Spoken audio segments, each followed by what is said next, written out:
Leitura do caderno de informativos, processo civil, STJ, 2020. Técnica de ampliação do colegiado. Aplica-se a técnica de ampliação do colegiado quando o tribunal, por maioria, der provimento a embargos de declaração para reformar a decisão embargada e, por consequência, reformar a decisão parcial de mérito prolatada pelo juiz de primeira instância.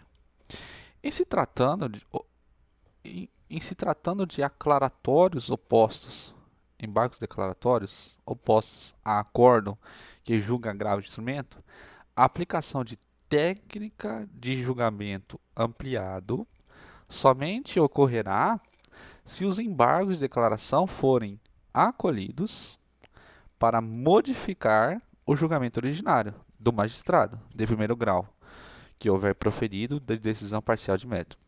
Quando se tratar de embargos de declaração contra acordo que decidiu agravo de instrumento, só será caso de ampliação do colegiado se, ao julgar os embargos declaratórios, o colegiado, por maioria, deliberar por reformar decisão de mérito. O que significa dizer que se terá, por deliberação não unânime, atribuindo efeitos infringentes aos embargos de declaração, reformando-se a decisão embargada. E por conseguinte, reformando a decisão parcial de mérito prolatada pelo órgão de primeira instância. IRDR. O procedimento de distingue, previsto no 1037, parágrafo 9 e 13, aplica-se também ao incidente de resolução de demandas repetitivas. Importante. O procedimento de alegação distingue entre a questão submetida a julgamento entre a questão debatida no processo e a questão submetida ao julgamento sob o rito do recurso repetitivo previsto no artigo 1037, parágrafo 9 e 13, aplica-se também ao IRDR. Incidentes de resolução de demandas repetitivas. Exemplo, o TJ de São Paulo está recebendo milhares de apelação, discutindo se os bancos podem ou não cobrar a tarifa bancária X. É instaurado o IRDR no TJ para decidir o tema. O desembargador relator determina a suspensão de todos os processos pendentes, individuais e coletivos, que tramitam no Estado de São Paulo envolvendo a cobrança de tarifa bancária X.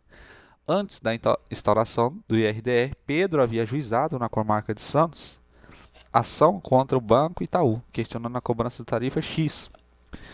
O processo estava tramitando normalmente, mas o juiz foi informado de que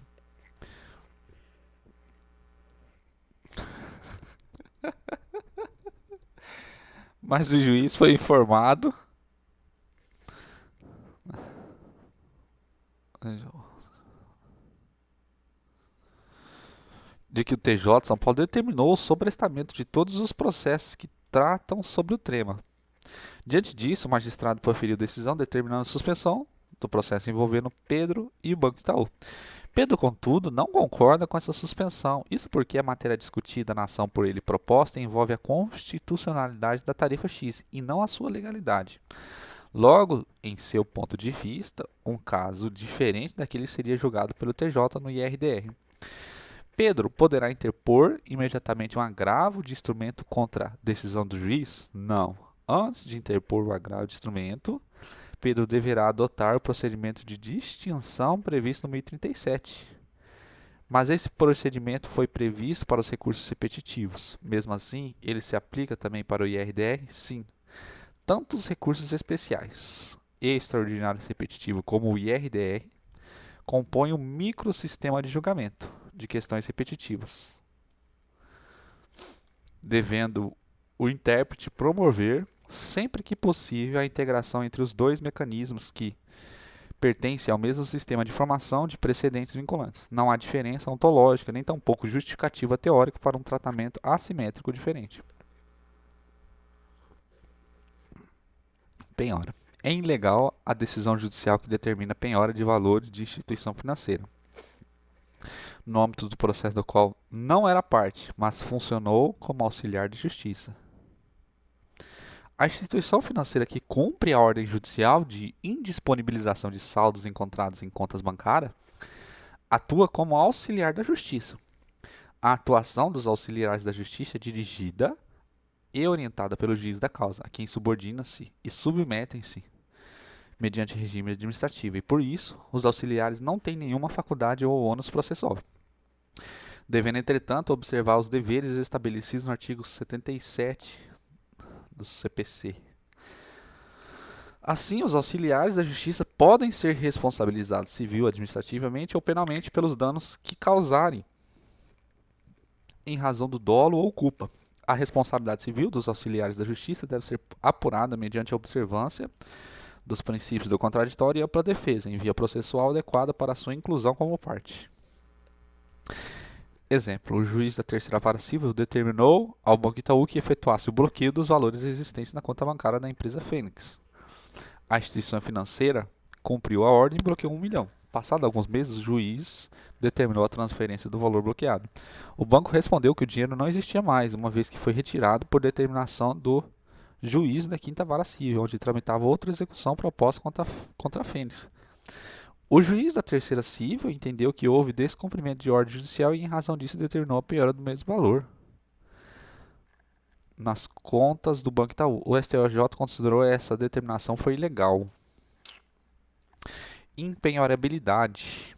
Os bens de fundação habitacional do Exército, FHE, são impenhoráveis. A Fundação Habitacional do Exército é uma entidade vinculada ao Exército Brasileiro, criada pela Lei 6.855. Ela tem por objetivo facilitar a aquisição das casas próprias para militares e demais associados, além de prestar outras formas de apoio social aos militares. Consórcios, seguros, planos odontológicos, etc. Os bens da fundação são considerados impenhoráveis em razão de 2 motivos. A FHE possui características de autarquia federal e os bens de autarquia são impenhoráveis.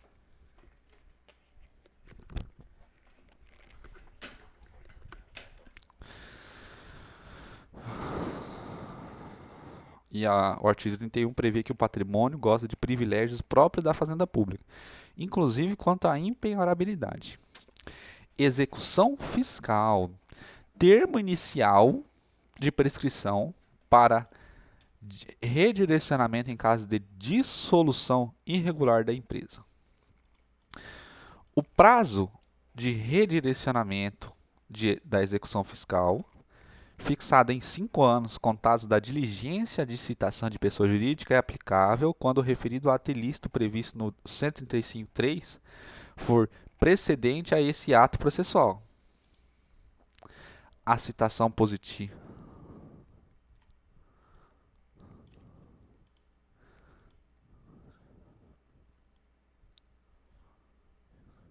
A citação positiva do sujeito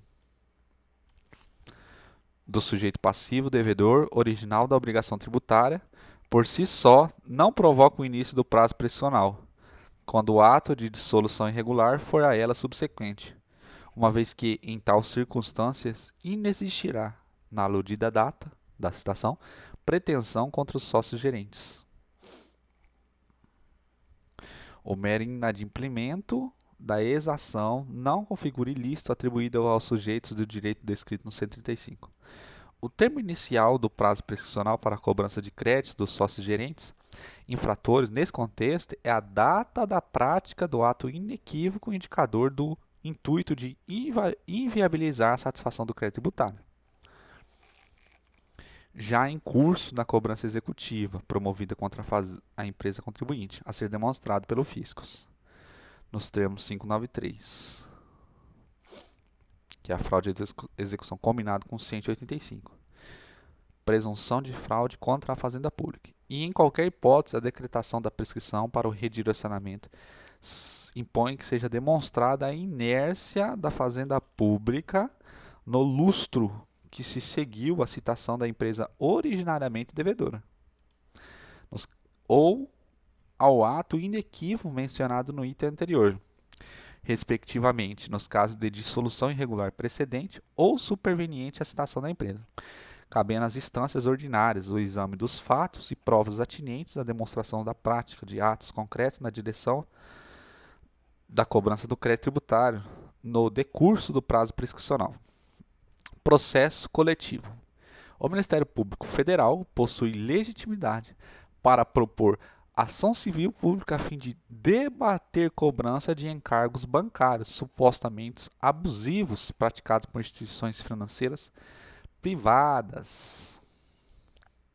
O Ministério Público Federal possui legitimidade para propor ação civil pública a fim de debater a cobrança de encargos bancários supostamente abusivos praticados por instituições financeiras privadas. Ação civil pública ajuizada pelo MPF contra diversos bancos privados, pedindo para que seja declarada, é o exemplo, né, abusiva a cobrança da tarifa bancária pela emissão de cheque de baixo valor. As atividades desenvolvidas pelas instituições financeiras, sejam elas públicas ou privadas, estão subordinadas ao conteúdo de normas regulamentares, editadas por órgãos federais e de abrangência nacional. Logo, o cumprimento dessas normas por parte dos bancos é um tema de interesse nitidamente federal, suficiente para conferir legitimidade ao Ministério Público Federal para ajuizamento da ação civil pública. Ação popular. Em regra, o autor pode ajuizar a ação popular no foro do seu domicílio, mesmo que o dano tenha ocorrido em outro local. Contudo, diante das peculiaridades, as ações envolvendo rompimento de barragem de Brumadinho devem ser julgadas pelo juiz do local do fato. Em 2009, houve o rompimento da barragem de Rejeitos, de minérios localizados em Brumadinho. O rompimento resultou em um terrível desastre ambiental e humanitário.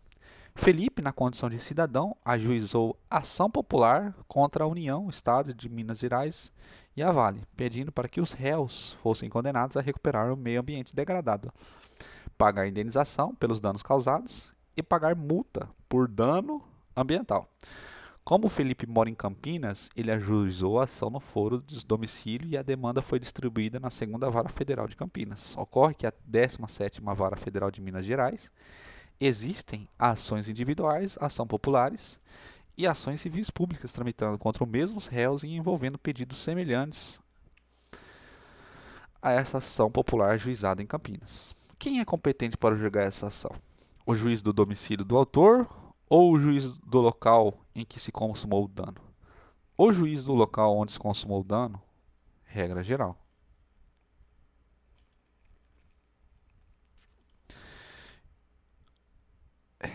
Em regra, o autor pode ajuizar a ação popular no foro do seu domicílio, mesmo que o dano tenha ocorrido em outro local. Isso porque, como a ação popular representa um direito político fundamental, deve-se facilitar o seu exercício. Exceção, o STJ entende que o caso concreto do Brumadinho, envolvendo Brumadinho, era excepcional, com inegáveis peculiaridades que impõem a adoção de uma solução diferente para evitar tumulto processual em situação de enorme magnitude econômica, social e ambiental.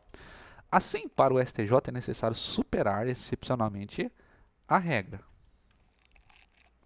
Entendeu que seria necessário adotar uma saída pragmática para permitir uma resposta do Poder Judiciário aos que sofrem os efeitos dessa grande tragédia. A regra geral do STJ deve ser usada quando a ação popular foi isolada. Contudo, no caso de Brumadinho, havia uma ação popular em Campinas, competindo e concorrendo com várias outras ações populares e ações civis públicas, bem como centenas, talvez milhares de ações individuais tramitando em Minas Gerais. Razão pela qual, em se tratando de competência concorrente, deve ser eleito o foro do local do fato. Em face da magnitude econômica, social e ambiental, no caso concreto, é possível a fixação do juiz do local do fato para o ajuizamento da ação popular, que ocorre com diversas outras ações individuais, populares e civis públicas decorrentes do mesmo dano ambiental. Cumprimento de sentença. O credor pode optar pela remessa dos autos ao foro de domicílio do executado, mesmo após o início de cumprimento de sentença. O inciso 2 do artigo 516 do CPC prevê que o cumprimento da sentença será feito perante o juízo que decidiu a causa no primeiro grau de jurisdição. O parágrafo único, por sua vez, afirma que o exequente poderá optar por ingressar com o cumprimento de sentença no juízo do atual domicílio do executado, no juízo local onde se encontram os bens sujeitos à execução, no juízo local onde deva ser executada a obrigação de fazer ou não fazer. É possível que o exequente faça a opção de que trata o parágrafo único do 516, mesmo após ter sido iniciado o cumprimento de sentença? Sim, o credor pode optar pela remessa dos autos ao foro de domicílio do executado, mesmo após o início de cumprimento de sentença. Para a incidência de multa do 523, parágrafo 1º, é preciso a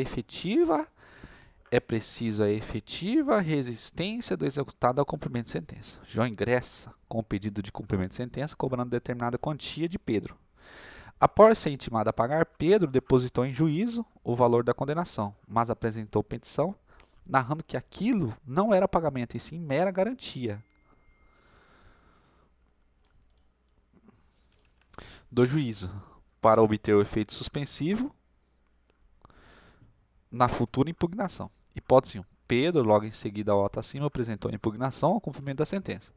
A impugnação foi julgada improcedente. Pedro terá que pagar a multa, 10%? Sim. Veja, a multa que se refere ao 523 será excluída apenas se o executado depositar voluntariamente a quantia devida em juízo sem condicionar o seu levantamento a qualquer discussão do débito. Hipótese 2. Pedro depositou em juízo o valor da condenação e apresentou petição narrando que aquilo não era pagamento, e sim garantia do juiz. Apesar disso, Pedro não apresentou impugnação. Transcorrido o prazo, como o devedor não ingressou com a impugnação, o credor pediu a expedição de guia para levantamento do valor depositado, o que foi deferido pelo juiz mediante alvará. Pedro terá que pagar a multa dos 10%? Não. Não haverá incidência de multa, mesmo o devedor tendo afirmado que não estava pagando. Isso porque, para incidir a multa, é necessário que haja efetiva resistência do devedor por meio da propositura da impugnação, o que não ocorreu. Assim, considerando o depósito efetuado e a ausência de resistência ao cumprimento de sentença, não se justifica a incidência da multa. Para a incidência da multa do 523, parágrafo 1º do CPC, é preciso a efetiva resistência do executado ao cumprimento de sentença.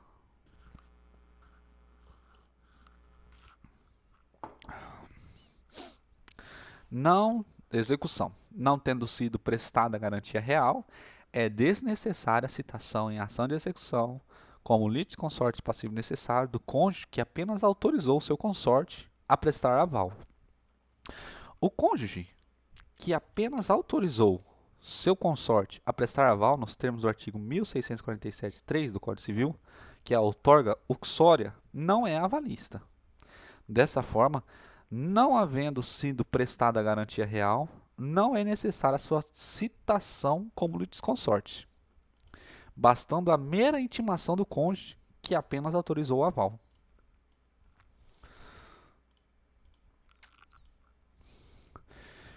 Execução ainda.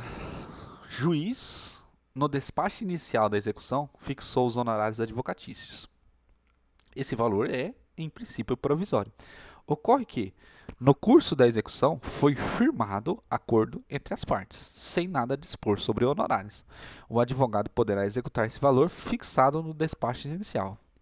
Quando houver sentença homologatória de transação, firmada entre as partes, e esta não dispor sobre honorários comerciais, a decisão inicial que arbitra os honorários advocatícios em execução de título extrajudicial pode ser considerada títulos executivos. Cumprimentos de sentença. O requerimento de inclusão do nome do executado em cadastro de inadimplentes, nos termos que dispõe 782, parágrafo 3º, não depende de comprovação de prévia recusa administrativa das entidades mantenedoras dos respectivos cadastros. O parágrafo 3º do 782 prevê que o juiz, a requerimento da parte, pode determinar a inclusão do nome do executado nos cadastros de inadimplentes. Embora o magistrado não esteja obrigado a deferir o pedido de inclusão do nome do executado no cadastro de inadimplentes, visto que a norma não trata de uma imposição legal, mas uma mera faculdade atribuída ao juiz da causa, não se revela idôneo condicionar a referida medida prévia recusa administrativa das entidades mantenedora dos respectivos cadastros. Assim, o credor pode requerer essa providência diretamente ao juiz, não sendo necessário comprovar que este pedido foi feito extrajudicialmente para as entidades mantenedoras do cadastro em que elas recusaram. Execução.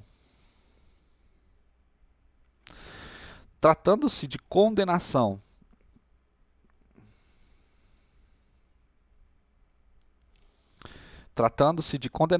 ao pagamento de honorários sucumbenciais, não é possível exigir do cônjuge meieiro que não integrou a relação processual da lide originária a comprovação de que a dívida executada não foi contraída.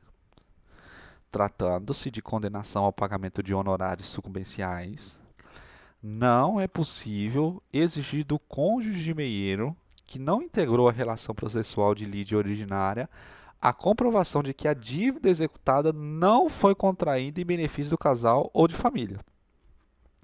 Havendo penhora de um bem indivisível, um apartamento, por exemplo, a meação do cônjuge alheio à execução deve recair sobre o produto da alienação do bem.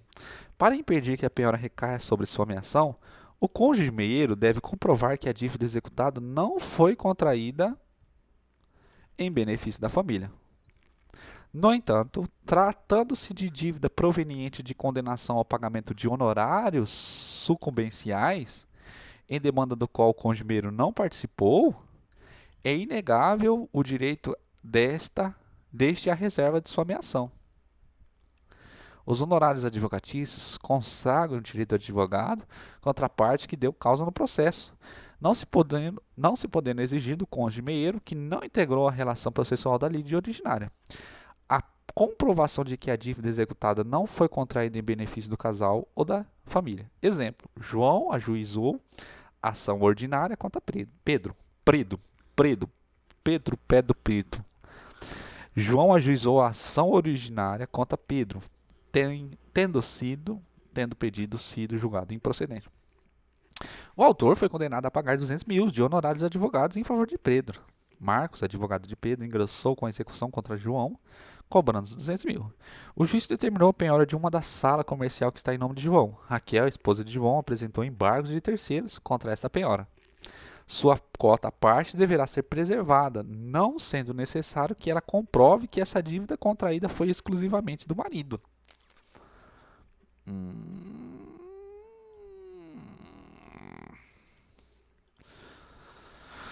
Petição inicial. O autor propôs ação monitória envolvendo duas notas promissórias. O juiz determina que ele traga aos autos o original de uma dessas promissórias, ele descumpre.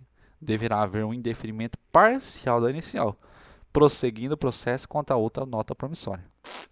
Descumprindo a determinação de emenda anuncial com relação à apresentação do original de uma das cártulas que embasou a monitória, não é juridicamente possível se falar em extinção total da demanda.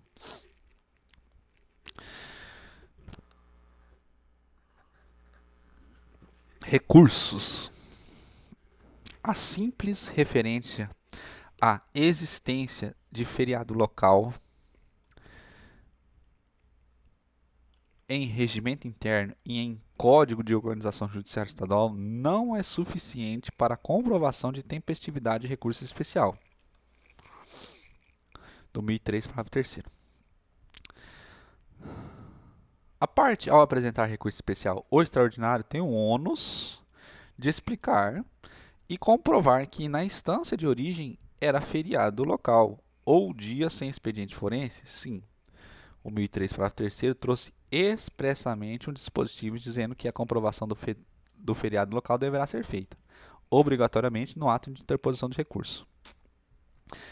O recorrente comprovará a ocorrência de feriado local no ato de interposição de recurso. Assim, a comprovação da ocorrência do feriado local deve ser feita no ato de interposição do recurso, sendo intempestivo quando interposta fora do prazo previsto na Lei Processual Civil. Imagine que um recurso especial interposto, a parte mencionou que havia no feriado local, mas não juntou qualquer documento comprovando este fato. Ao adotar essa prática, a parte comprovou validamente a existência do feriado local? A mera referência, menção às normas estaduais, é suficiente para comprovar a ocorrência de feriado local? Não.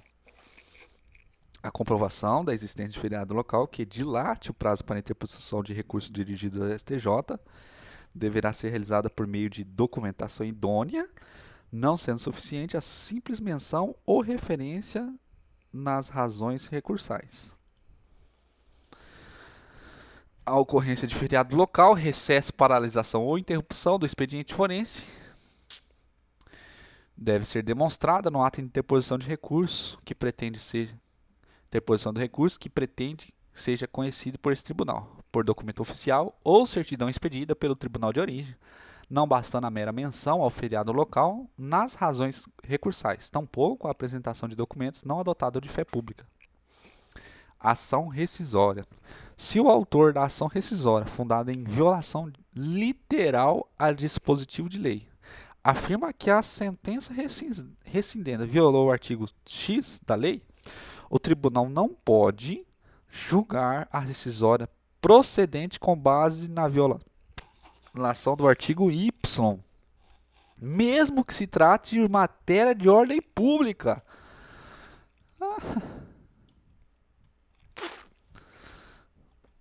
Na ação rescisória, fundada em literal violação de lei, não cabe o reexame de toda a decisão rescindenda para verificar se nela haveria outras violações à lei não alegadas pelo demandante, mesmo que se trate de questão de ordem pública. Quando o autor da rescisória propõe a ação com fundamento na hipótese de violação literal a dispositivo de lei, ele tem o ônus de indicar os dispositivos que foram violados. O tribunal que julgará a rescisória só irá examinar se houve violação do dispositivo indicado, não podendo examinar toda a decisão rescindenda, para verificar se nela havia outra violação literal de disposição de lei não alegadas pelo demandante. Nem mesmo ao argumento de se tratar de matéria de ordem pública. Desse modo, na ação rescisória fundada no 485.5, o juiz residente do tribunal se encontra vinculado aos dispositivos de leis pelo autor como literalmente violados, não podendo haver exame de matéria estranha apontada na inicial, mesmo que o tema possua natureza de questão de ordem pública, sob pena de transformar a ação rescisória em recurso, natureza jurídica que ela não possui. Cumprimento de sentença na execução de sentença que condenou ao pagamento de pensão mensal. O percentual de honorários de advogado deverá incidir apenas sobre as parcelas vencidas da dívida. No cálculo de honorários advocatícios devidos na fase de cumprimento de sentença, após escoado o prazo legal para o pagamento voluntário de obrigação, não devem ser incluídas as parcelas vincendas da dívida. Em ação de indenização, a empresa ré foi condenada a pagar 60 prestações mensais de um salário mínimo para o autor ofendido. Transitou em julgado e a empresa não pagou nada. Iniciou-se o cumprimento de sentença e a empresa está devendo 1 ano de pensão mensal. O valor a ser pago irá, portanto, aumentar. Isso porque incidirá 10% de multa e 10% de honorários de advogados, nos termos do parágrafo 1º do 523. Esses 10% dos honorários advocatícios incidirão apenas sobre as 12 prestações atualmente em atrasos, parcelas vencidas, ou sobre o total das 600 parcelas, sobre o total das 600 prestações, parcelas vencidas e também vincendas, apenas sobre as parcelas vencidas, no caso de 12. O parágrafo 1º do artigo 523 afirma que se não ocorrer o pagamento voluntário dentro do prazo de 15 dias, o débito será acrescido em 10%, a título de honorários, além de multa de 10%. A expressão débito para fins de honorários engloba apenas as parcelas vencidas de pensão mensal, visto que, em cumprimento de sentença, o devedor executado é intimado para quitar os valores exigíveis naquele momento. Não faz sentido condenar a parte executada ao pagamento de honorários de sucumbência sob prestações que ainda não venceram e, portanto, não são exigíveis. Não confundir com cálculo de honorários de advogado na ação de indenização com o objetivo de obter o pagamento mensal, de pensão mensal. Na fase de conhecimento, o percentual de honorário de advocatício deverá incidir sobre todas as parcelas vencidas e mais as 12 vincendas, ou seja, as parcelas vencidas mais um ano de parcelas vincendas. Na fase de cumprimento de sentença, o percentual de honorários advocatícios deverá incidir apenas sobre as parcelas vencidas. Presta atenção. Processo coletivo. A ação civil pública é possível a substituição de associação autora por outra associação, caso a primeira venha a ser sido dissolvida. Caso ocorra a dissolução da associação que ajuizou a ação civil pública, é possível a sua substituição no polo ativo por outra associação que possua a mesma finalidade temática. O microsistema de defesa do interesse coletivo privilegia o aproveitamento no processo coletivo, possibilitando a sucessão da parte autora pelo Ministério Público ou por algum outro legitimado, associação, mormente em decorrência da importância dos interesses envolvidos em demandas coletivas. Recursos. É possível afastar a intempestividade do recurso quando isso decorreu do fato de o site do tribunal ter disponibilizado informação equivocada que induziu a parte em erro. A tempestividade recursal pode ser aferida excepcionalmente por meio de informação constantes em andamento processual disponibilizado no sítio eletrônico, quando a informação equivocada disponibilizada pelo tribunal de origem induz a parte ao erro.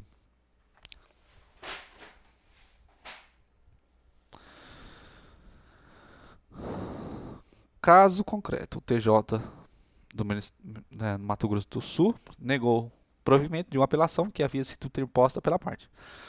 Na movimentação processual existente no TJ, constatou a informação de que o vencimento do prazo recursal para interposição de recurso contra o acórdão se daria dia 10, e assim no dia 10 a parte apresentou recurso especial contra o acórdão.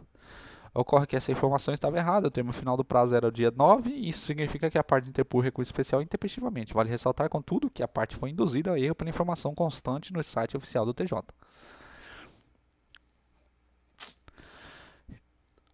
Recursos. A tese firmada por ocasião do RESP 1.800.013.684 é restrita ao feriado de segunda-feira de carnaval.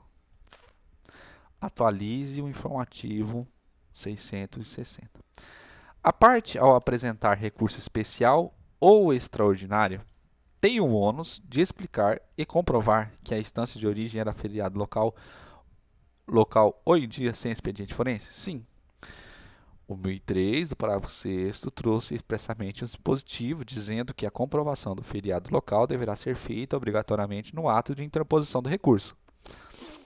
O recorrente comprovará a ocorrência do feriado local no ato de interposição do recurso. Assim, a comprovação da ocorrência do feriado local deve ser feita no ato da interposição de recurso, sendo intempestivo quando interposto fora do prazo previsto na Lei Processual Civil. Esse entendimento acima explicado está sujeito a algumas modulações dos efeitos? Em regra, não. Depois da entrada em vigor do CPC de 2015, a comprovação da ocorrência do feriado local deve ser feita no ato de interposição do recurso, sendo intempestivo quando interposto fora do prazo previsto na Lei Processual Civil. Este entendimento está em vigor desde o início da vigência de 2015, do CPC de 2015, e não se submete à modulação dos efeitos. Exceção. No caso de feriado de segunda-feira de carnaval, há uma modulação de efeitos. Segunda-feira de carnaval não é feriado nacional. No entanto, em diversos estados, trata-se de feriado local. Se o recurso especial foi interposto antes 18 de 11 de 2009, data da publicação do RESP, e a parte não comprovou que a segunda-feira de carnaval é feriado no tribunal de origem, é possível a abertura de vista para que a parte comprove isso mesmo após a interposição de recurso, sanar o vício. Antes. Se o recurso especial foi interposto depois de 18 de 11 de 2019 e a parte não comprovou que segunda-feira de carnaval era feriado no tribunal de origem, não é possível a abertura de vista para que a parte comprove esse feriado, ou seja, o vício não pode mais ser sanado. Agravo. Despacho que intima advogado para que o devedor cumpra a obrigação de fazer, sob pena de multa, possui aptidão para gerar prejuízo à parte e, portanto, pode ser impugnado por meio de recurso. Cabe agravo de instrumento contra o pronunciamento judicial que, na fase de cumprimento de sentença,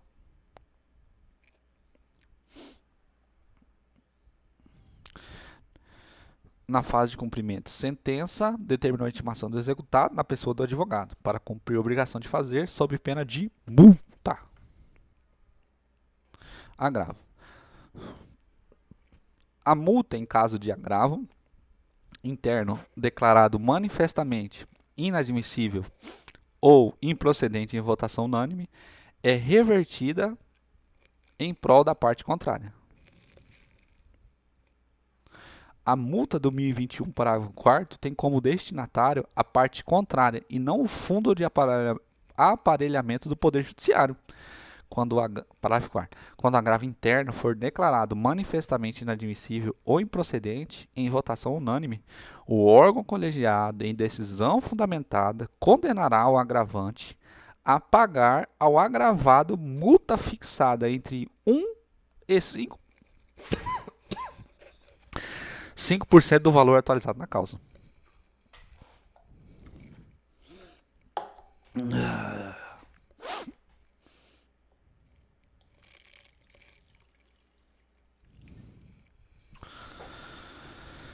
Suspensão de segurança. Excepcionalmente,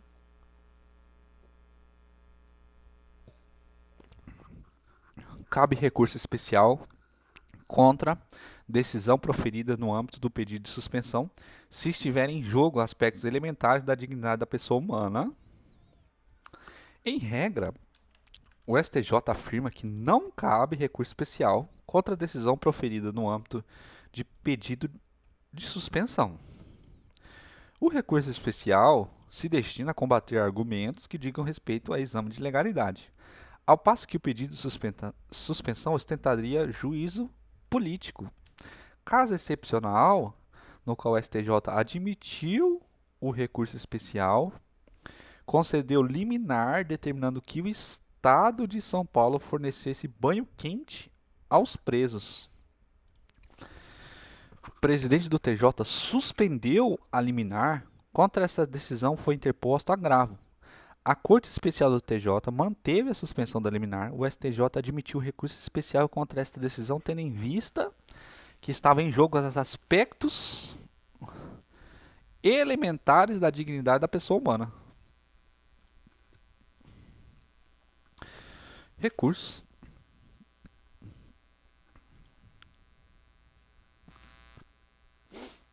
É possível afastar a intempestividade do recurso quando isso decorreu do fato de o site do tribunal ter disponibilizado informação equivocada que induziu a parte em erro.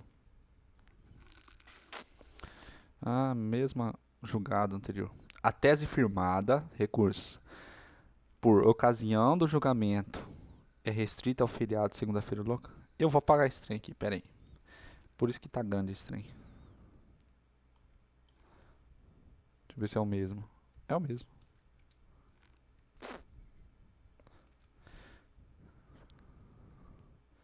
Mesma coisa. Por isso que tá imenso esse trem.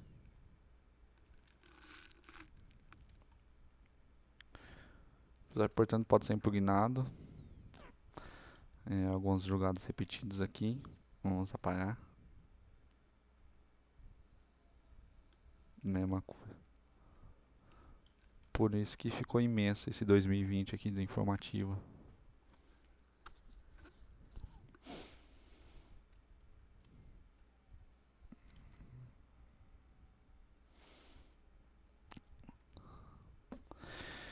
Execução. Coexistindo execução fiscal e execução fiscal. Coexistindo execução fiscal e execução civil contra o mesmo devedor, com pluralidade de penhoras recaindo sobre o mesmo bem. O produto de venda judicial, por força de lei, deve satisfazer o crédito fiscal em primeiro lugar. Ainda que perfectibilizada a arrematação de bem, objeto de penhora na execução civil, os valores levantados devem ser restituídos ao juízo, quando coexistindo execução fiscal ausente a prévia intimação da fazenda pública. Caso concreto, o banco ajuizou a execução contra o devedor e conseguiu a penhora de um imóvel. Algum tempo depois, a União ajuizou execução fiscal contra esse mesmo devedor e conseguiu a penhora desse mesmo imóvel. No primeiro processo do banco, o juiz autorizou a alienação judicial do bem, asta pública, e o dinheiro obtido foi depositado e o juiz, sem ouvir a Fazenda Nacional, autorizou que o banco fizesse o levantamento da quantia. Em uma situação como essa, o banco terá que devolver o dinheiro. Isso porque, coexistindo execução fiscal e execução civil contra o mesmo devedor, com pluralidade de penhoras recaindo sobre o mesmo bem, o produto de venda judicial, por força de lei, deve satisfazer o crédito fiscal em primeiro lugar. Suspeição. A falha procedimental consubstanciada na publicação antecipada de resultado de julgamento que havia sido adiado não gera suspeição do relator. A falha procedimental consubstanciada na publicação antecipada de resultado de julgamento que havia sido adiado não gera suspeição do relator. Esta falha não se enquadra em nenhuma hipótese taxativa de suspeição prevista no artigo 135 do CPC. As hipóteses taxativas de cabimento de exceção devem ser interpretadas de forma restritiva, sob pena de comprometimento da independência funcional assegurada ao magistrado no desempenho de suas funções. Agravo de instrumento. Não cabe agravo de instrumento, contra a decisão que aplica multa por ato atentatório à dignidade da justiça pelo não comparecimento à audiência de conciliação. Não cabe agravo. A decisão que aplica multa à parte que deixa de comparecer à audiência de conciliação sem apresentar justificativa adequada não pode ser impugnado por agravo de instrumento, não se inserindo na hipótese do 1015-2. Tal decisão poderá, no futuro, ser objeto de recurso de apelação, na forma do 1009. Impugnação do valor da causa. O acolhimento de impugnação do valor da causa em momento posterior à decisão que julgou o mérito da causa principal não gera nulidade do processo. A prolação da decisão de acolhimento da impugnação do valor da causa em momento posterior à decisão que julgará o mérito da causa principal constitui mera irregularidade, não gerando prejuízo suficiente para a decretação da nulidade do processo. Considerando o princípio da instrumentalidade, o recolhimento posterior das custas atinge seu objetivo, sem que, para tanto, seja necessária a decretação da nulidade do ato. Não se vislumbra prejuízo suficiente para a parte atingida pela irregularidade. pois o recolhimento das custas pode se dar de forma posterior, tendo por fato de que o princípio da instrumentalidade das formas anda sempre em mãos dadas com o princípio da primazia da resolução do mérito.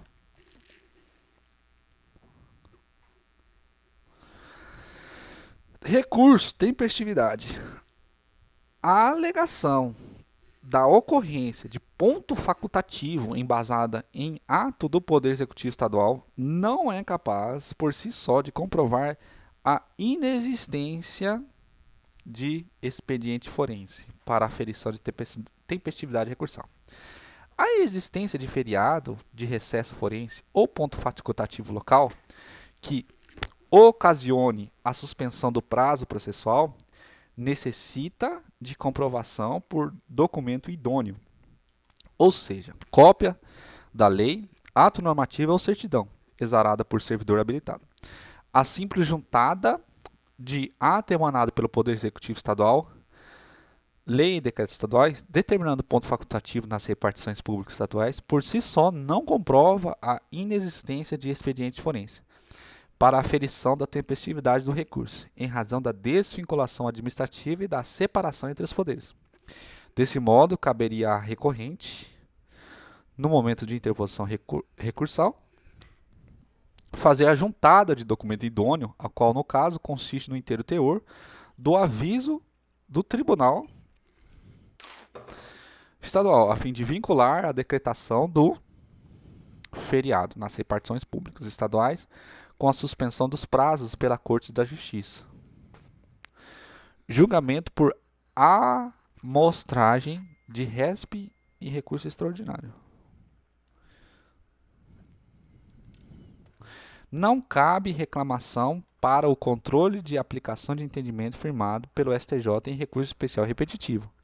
Não cabe reclamação para controle de aplicação de entendimento firmado pelo STJ em recurso especial repetitivo. A reclamação constitucional não trata de instrumento adequado para o controle da aplicação dos entendimentos firmados pelo STJ em recurso especial repetitivo. As hipóteses de cabimento de reclamação foram elencadas nos incisos do caput do 988.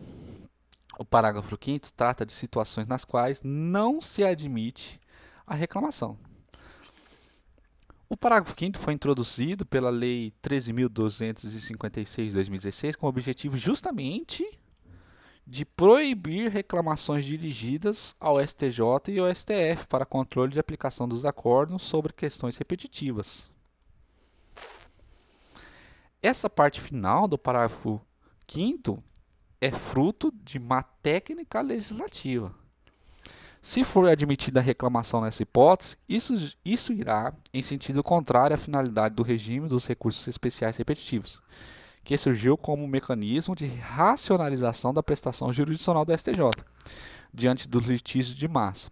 O meio adequado e eficaz para forçar a observância da norma jurídica oriunda de um precedente ou para corrigir a sua aplicação concreta é o recurso, instrumento que, por excelência, destina-se ao controle e revisão das decisões judiciais.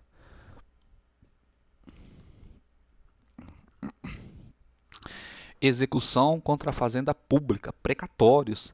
A preferência do parágrafo 2º do artigo 100 não pode ser reconhecida mais de uma vez em um mesmo precatório. O parágrafo 2º do artigo 100 prevê preferência para o pagamento dos precatórios para o titular que se enquadre em uma situação ali prevista. Leitura do parágrafo 2º. Os débitos de natureza alimentícia cujos titulares originários ou por sucessão hereditária tenham 60 anos de idade, ou sejam portadores de doença grave, ou pessoas com deficiências, assim definidos na forma da lei, serão pagos com preferência sobre todos os demais débitos, até o valor equivalente ao triplo fixado em lei, para fim do disposto do parágrafo 3º deste artigo, admitido o fracionamento para esta finalidade, sendo que o restante será pago na ordem cronológica de apresentação de precatório.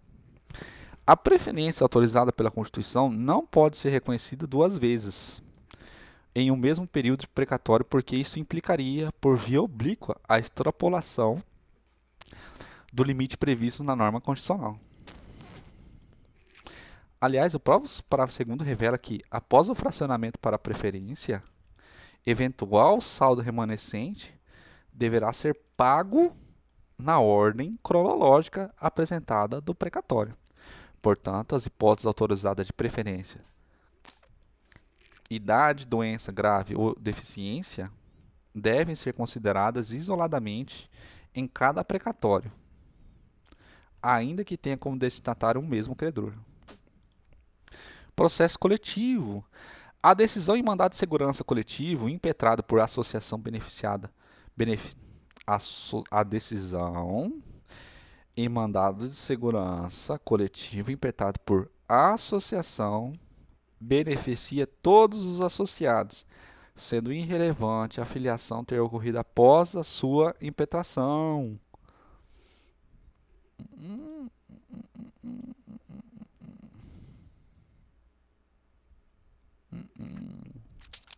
Ao julgar o tema 499, o STF fixou a seguinte tese: a eficácia subjetiva da coisa julgada, formada a partir da ação coletiva de rito ordinário, ajuizada por ação civil na defesa dos interesses dos associados, somente alcança os filiados, residentes no âmbito da jurisdição do órgão julgador, que o fossem em momento anterior ou até a data da propositura da demanda, constantes na relação jurídica juntada à inicial do processo de conhecimento.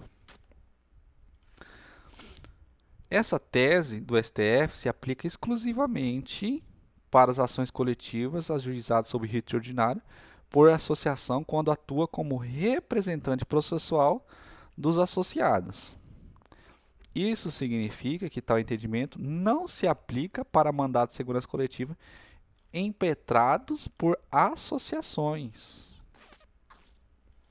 O mandado de segurança coletivo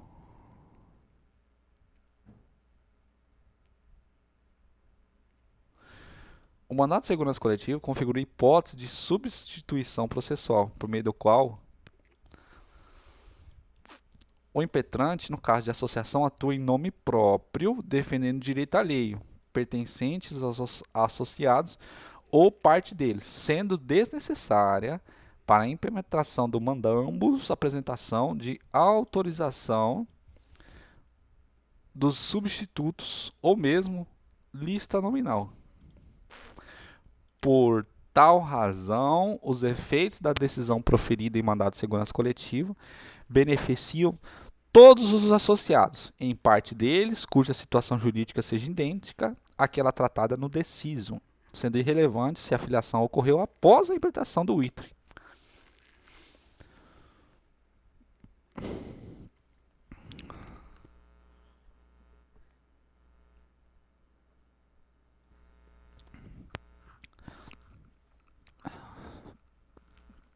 Ação rescisória. Inexistindo homologação judicial do pedido de renúncia, não se pode permitir a abertura do prazo decadencial de 2 anos para a propuração rescisória, antes que ocorra a indispensável intimação da parte interessada. Em regra, a desistência do recurso ou renúncia ao prazo recursal constitui ato unilateral de vontade, que independe da aquiescência da parte contrária e produz efeitos imediatos, ensejando o trânsito julgado. Dessa forma, a desistência do recurso ou renúncia ao prazo recursal determinam, em regra, o trânsito em julgado da decisão impugnada, se não houver recurso pendente de julgamento para outra parte. Contudo, se ainda não houve homologação judicial, o princípio do contraditório impede que o trânsito em julgado seja conhecido antes da ciência da parte contrária. Não se pode permitir a abertura de prazo decadencial de 2 anos da ação rescisória antes que ocorra a indispensável intimação da parte interessada no fato processual que lhe dá origem. Nesse contexto, deve ser contado o prazo decadencial da data da intimação da parte contrária, após o pedido de renúncia. Impugnação ao cumprimento de sentença. Após a entrada em vigor do CPC de 2015, o juiz deve intimar o executado para apresentar impugnação ao cumprimento de sentença, caso tenha transcorrido o prazo para cumprimento espontâneo da obrigação na vigência do CPC de 73. O artigo 475J do CPC de 73 previa que o prazo para impugnação ao cumprimento de sentença somente era contado a partir da intimação do auto de penhora de avaliação. O artigo 525, por sua vez, no CPC de 2015, afirma que, transcorrido o prazo previsto no 523 sem o pagamento voluntário, inicia-se o prazo de 15 dias para o executado, independentemente de penhora ou nova intimação presente nos próprios autos e sua impugnação. Após a entrada em vigor do CPC de 2015, o juiz deve intimar o executado para apresentar impugnação ao cumprimento de sentença, caso tenha transcorrido o prazo para o cumprimento espontâneo da obrigação, na vigência de 73. Exemplo: a parte foi intimada dia 2 de março de 2016, ainda na vigência do CPC de 73, para pagar uma condenação judicial no prazo de 15 dias. Nos termos do 475J do CPC de 73, o prazo de 15 dias começou a ser computado no dia seguinte, terminando em 17/3, sem que tenha havido pagamento. No dia 18/3 entrou em vigor o CPC de 2015. Nesse exemplo, deve o juiz intimar o executado para apresentar impugnação ao cumprimento de sentença no prazo de 15 dias. Enunciado 530 do Fórum Permanente de Processualistas Civis. Eu acho que é isso. Após a entrada em vigor do CPC de 2015, o juiz deve intimar o executado para apresentar impugnação ao cumprimento de sentença em 15 dias, ainda que sem depósito, penhora ou calção, caso tenha transcorrido o prazo para o cumprimento espontâneo da obrigação na vigência do 73 e não tenha aquele garantido o juízo.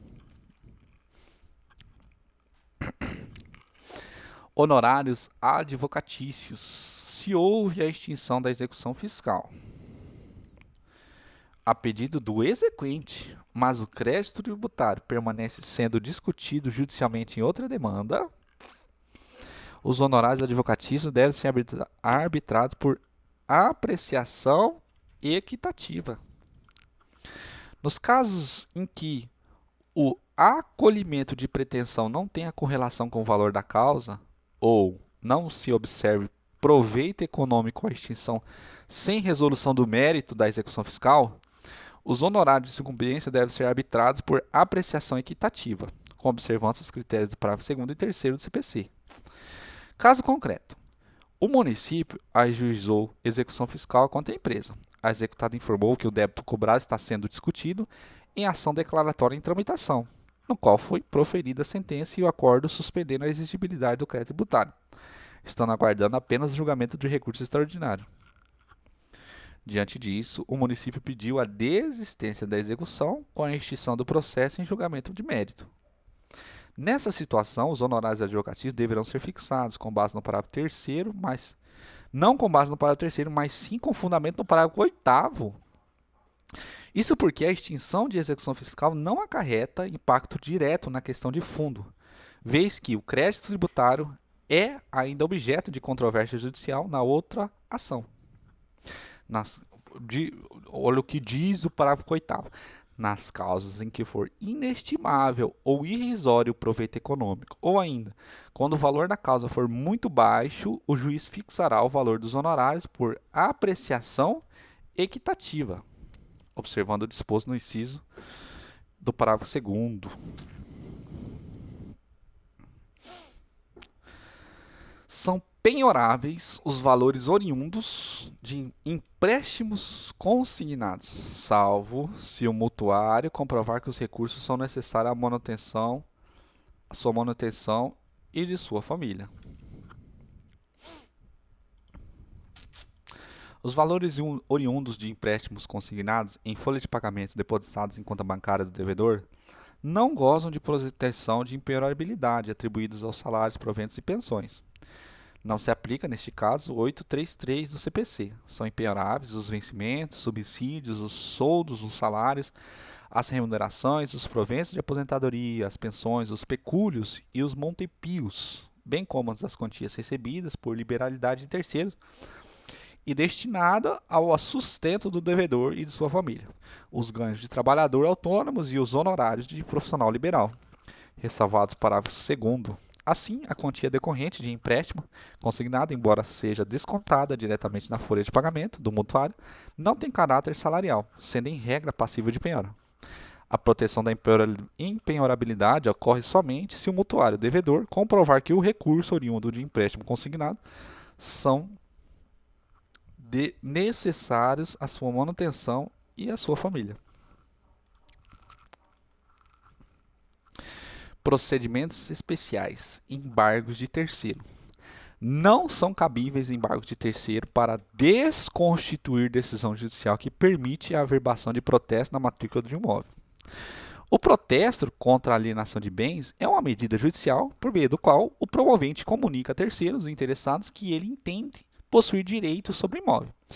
Mesmo que o protesto tenha sido registrado na matrícula do imóvel, o único efeito produzido é de comunicar aos interessados na aquisição de bem que algum alega possuir direito sobre este bem. O protesto não acrescenta nem diminui os direitos do promovente. Ele é unilateral e apenas dá ciência sobre a manifestação do promovente.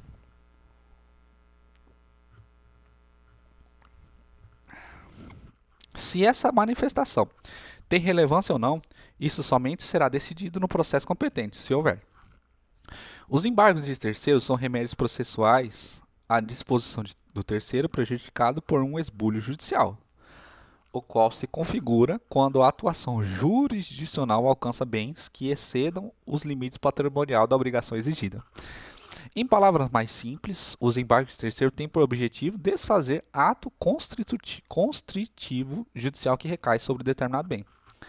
Assim, é pressuposto dos embargos de terceiro a existência de um ato de constrição judicial sobre o bem que o terceiro alega por ser possuidor ou proprietário. A averbação do protesto na matrícula do imóvel não afeta a posse ou a propriedade de terceiro, alheio ao procedimento, e não configura a apreensão judicial. Logo, não são cabíveis embargos de terceiro contra essas determinações. Cumprimento de sentença.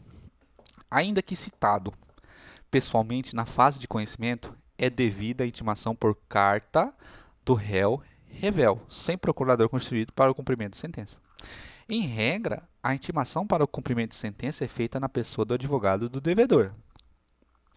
O devedor revel que tenha sido pessoalmente intimado na fase de conhecimento e mesmo assim ficou inerte, deverá ser intimado para o cumprimento de sentença por meio de carta com aviso de recebimento. Isso porque, neste caso, o devedor não terá procurador constituído nos autos.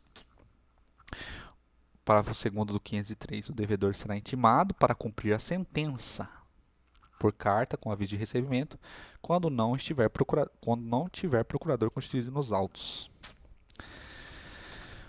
Cumprimento de sentença. O acréscimo de 10% de honorários advocatícios, previstos no artigo 523, parágrafo 1º do CPC, quando não ocorrer o pagamento voluntário no cumprimento de sentença, não admite relativização. O parágrafo 1º do artigo 523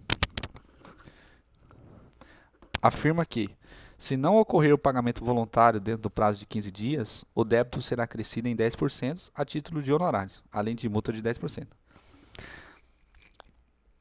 Esse percentual de 10% não se admite mitigação, relativização, diminuição, pelo juiz por 3 razões. A própria lei tarifou expressamente esse percentual fixo. A fixação equitativa de verba honorária só tem lugar nas hipóteses em que o constatado que o proveito econômico é inestimável ou irrisório, ou o valor da causa é muito baixo. Os próprios critérios de fixação de verbas honorárias previstos no parágrafo 2º já estabelecem que o valor mínimo será de 10%. Expromissão. Compete ao juiz da execução realizar a alienação judicial eletrônica, ainda que o bem esteja situado em comarca diversa. Caso concreto.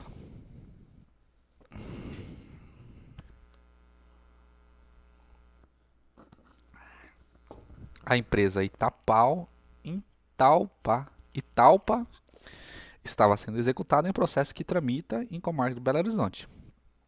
O juiz determinou a pena de um imóvel da empresa situada em São Paulo.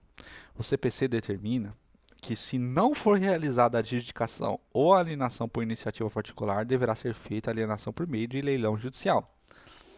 O leilão judicial deverá ser feito por meio eletrônico, salvo se isso não for possível. Essa alienação judicial eletrônica será feita pelo juízo de Belo Horizonte, onde tramita a execução, ou por meio de carta precatória pelo juiz de São Paulo, onde está situado o bem. Pelo juízo de Belo Horizonte, considerando que a alienação eletrônica permite a participação do procedimento mediante acesso simples à internet, sem a necessidade física no local do leilão.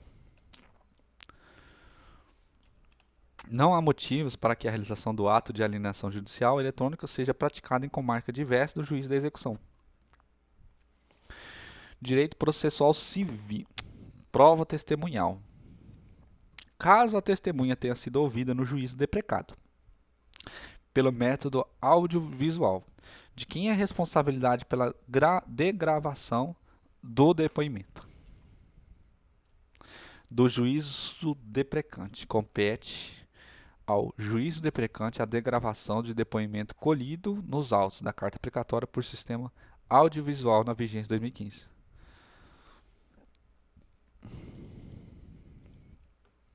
Na vigência do CPC de 2015, a colheita de prova testemunhal por gravação passou a ser um método convencional, comum, regra geral, ficando a degravação prevista apenas para as hipóteses excepcionais, em que os autos físicos forem interpostos recurso, sendo impossível o envio de documentação eletrônica. Em caso de precatória inquiritória, a gravação dos depoimentos colhidos em audiência pelo método audiovisual é suficiente para a devolução da carta adequadamente cumprida. Na hipótese excepcional de se demonstrar necessária a degravação, deverá ser realizado pelo juiz deprecante ou pela parte interessada.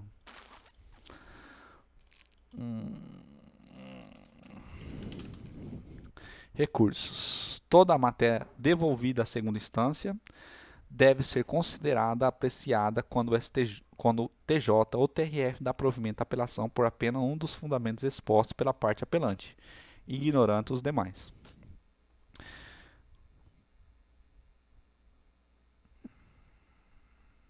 Considera-se pré-questionados os fundamentos adotados nas razões de apelação e desprezados no julgamento de respectivo recurso, desde que interposto recurso especial, sejam reiterados nas contras-razões da parte vencedora.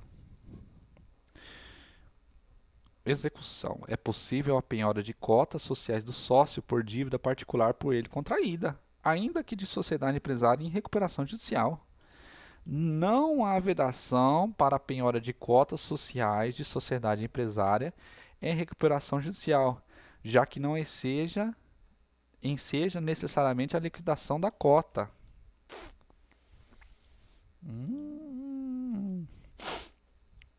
Precatório. É prescritível a pretensão de expedição de novo precatório ou nova RPV após o cancelamento de que trata o artigo 2. O artigo 2 da Lei 13.463 previu que ficam cancelados os precatórios e as RPV federais expedidos e cujos valores não tenham sido levantados pelo credor e estejam depositados há mais de 2 anos em instituição financeira oficial. O credor poderá requerer a expedição de novo precatório ou nova RPV, na forma do artigo 3 da lei. Cancelado o precatório ou RPV, poderá ser expedido novo ofício requisitório a requerimento do credor. A lei não prevê um prazo para que o interessado formule esse pedido. Isso significa que essa pretensão é imprescritível? Não. A pretensão de expedição de novo precatório ou RPV após o cancelamento de que trata o artigo 2 prescreve em 5 anos nos termos do artigo 1 do decreto 20.910. Execução fiscal. A ação cautelar de caução prévia à execução fiscal não enseja condenação em honorários advocatícios em desfavor de qualquer das partes. A questão decidida na ação cautelar de caução prévia tem natureza jurídica de incidente processual inerente à execução fiscal, não guardando autonomia a ensejar condenação em honorários advocatícios em desfavor de qualquer das partes. Meu prot. Não se pode alterar o índice de correção monetária fixado na sentença transitada em julgado, mesmo que o STF tenha declarado tal índice inconstitucional posterior à sentença. Nossa, bicho. Na fase de cumprimento de sentença, não se pode alterar os critérios de atualização dos cálculos estabelecidos na decisão transitada em julgado, ainda que para adequá-los ao entendimento do STF firmados em repercussão geral, sem que a decisão acobertada pela coisa julgada tenha sido desconstituída. Não é cabível ao juízo da fase de cumprimento de sentença alterar os parâmetros estabelecidos no título judicial, ainda que no intuito de adequá-los à decisão vinculante do STF. Execução. Arma de fogo pode ser penhorada. A arma de fogo pode ser penhorada e expropriada, desde que assegurada pelo juiz da execução a observância das mesmas restrições impostas pela legislação de regência para sua comercialização e aquisição.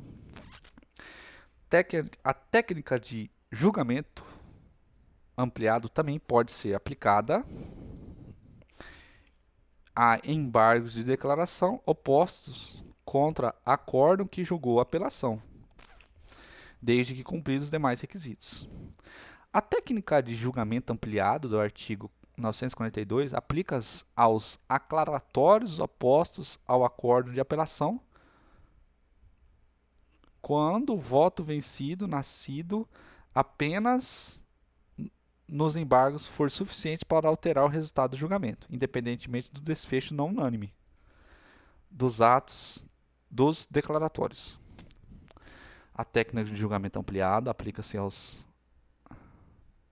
embargos declaratórios opostos ao acórdão de apelação, quando o voto vencido, nascido apenas nos embargos, for suficiente para alterar o resultado inicial do julgamento, independentemente do desfecho não unânime dos declaratórios.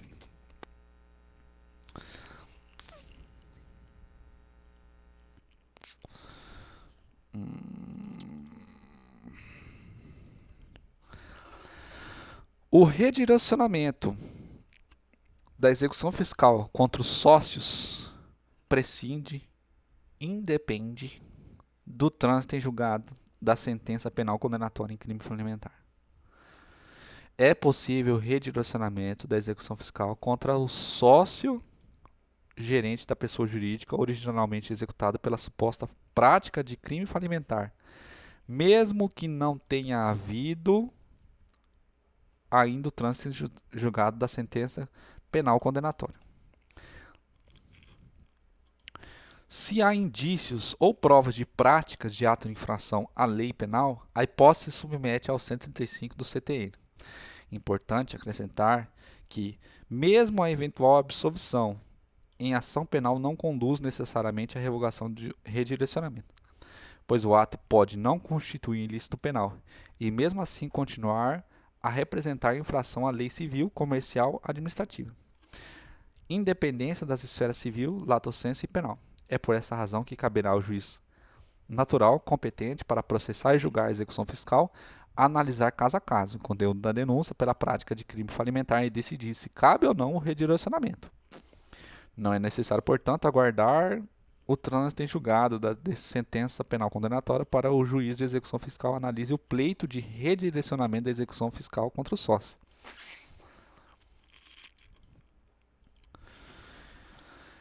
Redirecionamento de execução fiscal para a cobrança de créditos tributários à incorporadora sem alteração da CDA, em caso de sucessão empresarial não oportunamente informada ao fisco. A execução fiscal pode ser redirecionada em desfavor da empresa sucessora para a cobrança de crédito tributário relativo ao fato gerador ocorrido posterior à incorporação empresarial e ainda lançado em nome da sucedida, sem a necessidade de modificação da certidão de dívida ativa. Quando verificado que esse negócio jurídico não foi informado oportunamente ao fisco. Princípios. O dever de seguir enunciado de súmula, jurisprudência ou precedente invocado pela parte, previsto no 489, parágrafo 1º, 6, abrange também o dever de seguir julgado pelo tribunal de segundo grau, distinto daquele que o julgador estava vinculado.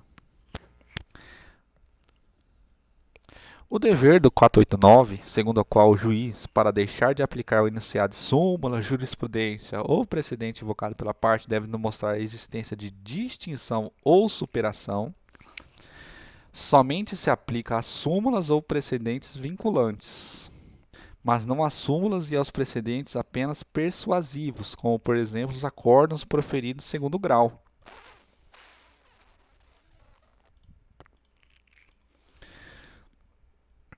Distintos daquele que o julgador está vinculado. São elementos essenciais da sentença. Não se considera fundamentada qualquer decisão judicial, seja ela interlocutória, sentença ou acordo, que deixar de seguir enunciado de súmula, jurisprudência ou precedente invocado pela parte, sem demonstrar a existência de distinção no caso, em julgamento ou superação do entendimento. Competência e outros temas. Compete às turmas que compõem a segunda sessão do STJ, especializadas em direito privado, apreciar recurso em que se discute ressarcimento pelos descontos de mensalidade de plano de saúde cobrados em faturas de energia elétrica.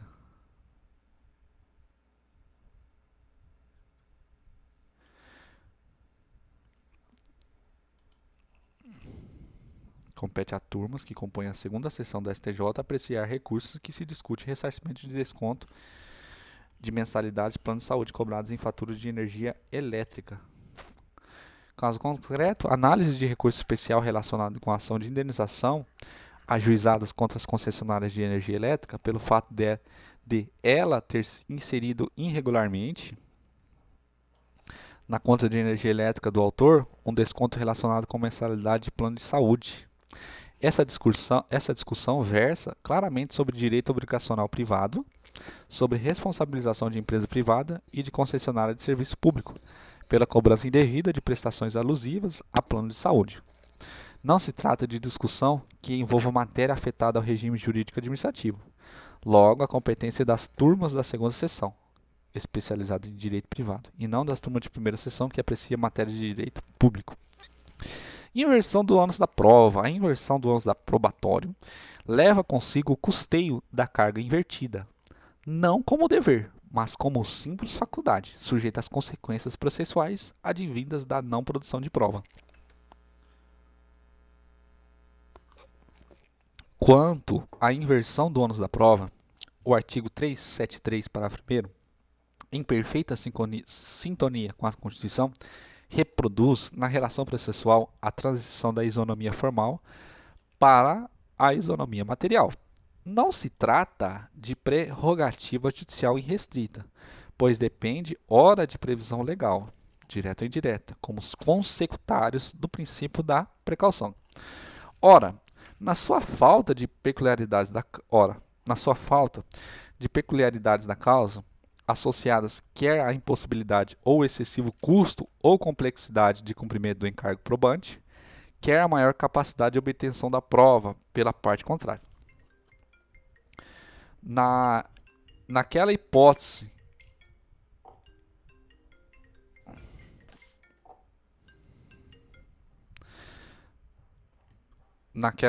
em reação à natureza espinhosa de produção probatória, a inversão foca em dificuldade do beneficiário da inversão.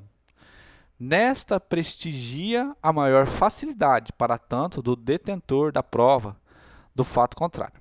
Qualquer elemento probatório, pontualmente ou todos eles conjuntamente, pode ser objeto de decretação de inversão, desde que haja adequada fundamentação judicial. A alteração op legis ou op judice da sistemática probatória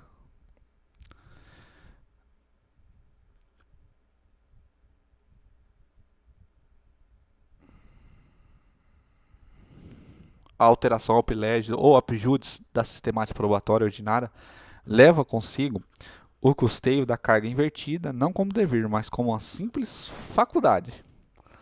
Logo, não equivale a compelir a parte gravada a pagar ou antecipar pagamento pelo que remanescer de ônus do beneficiário. Modificada a atribuição, desaparece a necessidade de a parte favorecida provar aquilo que, daí em diante, entregar o âmbito da inversão. Ilógico e supérfluo requisitar que produza o réu prova de seu exclusivo interesse disponível, já que a omissão em nada prejudicará o favorecido ou andamento processual, ou seja, a inversão não implica transferência ao réu de custas de perícias requeridas pelo autor na demanda, pois de duas ou uma. Ou tal prova continua com o autor e somente a ele incumbe, ou a ele comumente cabia e foi deslocada para o réu, titular da opção D, por sua conta e risco, cumpri-la ou não. Claro, se o sujeito titular do ônus invertido preferir não antecipar os honorários periciais, refere a seu encargo probatório, presumir-se-ão verdadeiras alegações de outra parte.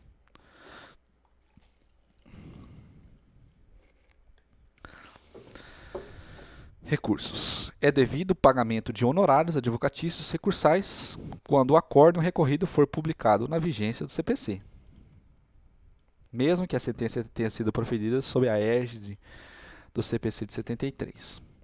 Os direitos subjetivos decorrem da concretização dos requisitos legais, previsto pelo direito objetivo vigente. Eventual direito aos honorários advocatícios recursais